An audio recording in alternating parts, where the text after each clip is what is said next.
Bonjour les enfants, bonjour Julie, bonjour Pablo, bonjour Sam. Alors, ça va l'école? On a repris, ça vous plaît?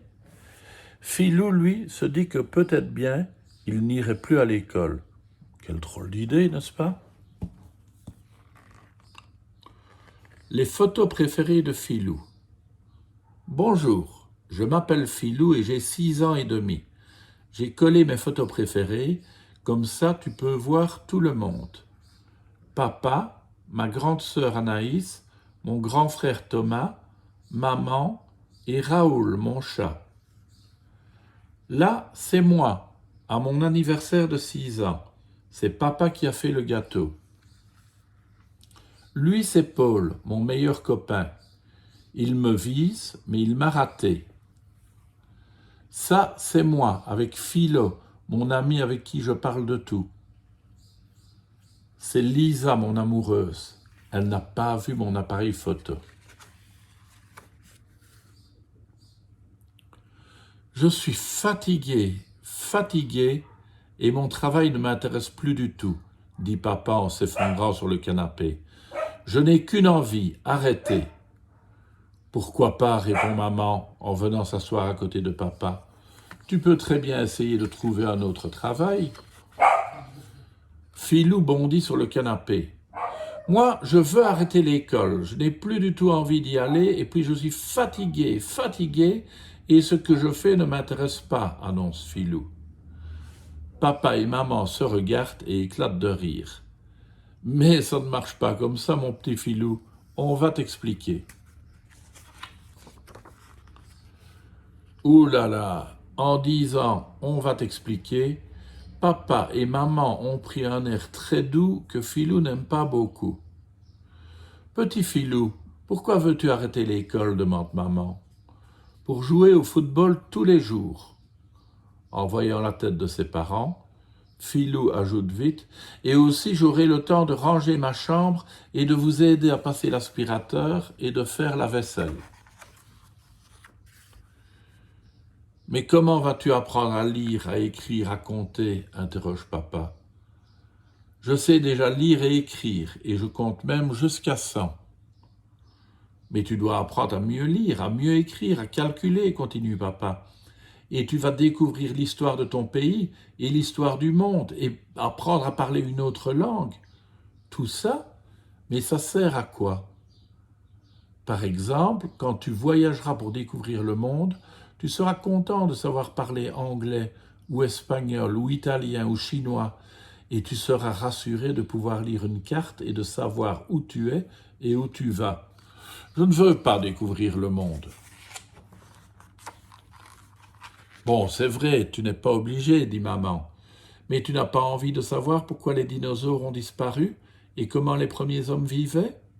Et tu n'as pas envie de savoir d'où vient la neige et qui était Martin Luther King et comment ton corps fonctionne et pourquoi on vote aux élections et voir comment les têtards deviennent des grenouilles?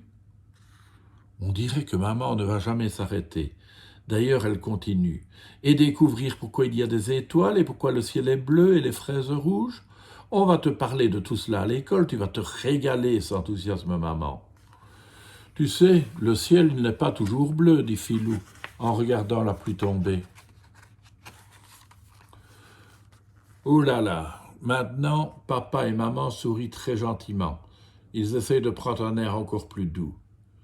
Petit Philou, tu sais que ton corps a besoin d'être nourri, dit papa. Oui. Ton esprit, lui aussi, a besoin d'être bien nourri. C'est quoi mon esprit? Tes pensées, tes idées, ton intelligence, ton imagination. J'ai faim, dit Philou en partant vers la cuisine. Bon, allons goûter. On en reparlera plus tard, dit maman en suivant Philou. Le soir, Philou court dans sa chambre et ouvre sa fenêtre. Il en était sûr. L'oiseau Philo est là. Bonsoir Philou, est-ce que le goûter était bon? Dis donc, tu n'as pas laissé beaucoup de temps à tes parents pour te parler? J'avais faim. Tu exagères. Mais dis-moi, au début de l'année, tu hésitais entre jouer au football, faire du judo et aller à la piscine. Comment as-tu choisi? Papa m'a emmené à un entraînement de foot, Maman m'a accompagné à un cours de judo et je suis allé au club de natation de mon grand frère. Finalement, j'ai choisi le foot, j'adore. Donc, pour choisir, il fallait connaître un peu le football et un peu le judo et un peu la natation, continue Philo. Oui, comment tu fais pour choisir si tu ne connais pas?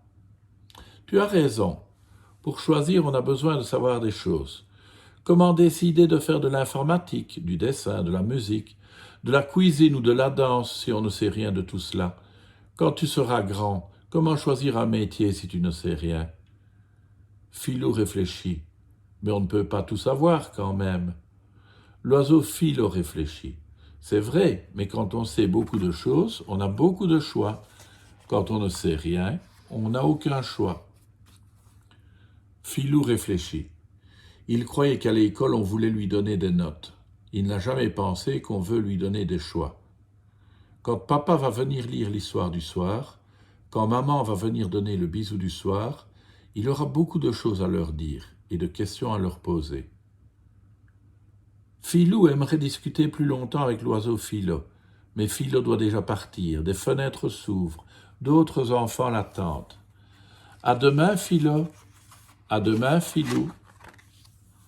Et toi, quand l'oiseau Philo viendra te voir, de quoi aimerais-tu parler? N'oublie pas de laisser ta fenêtre ouverte pour que l'oiseau Philo puisse passer. À demain, les enfants.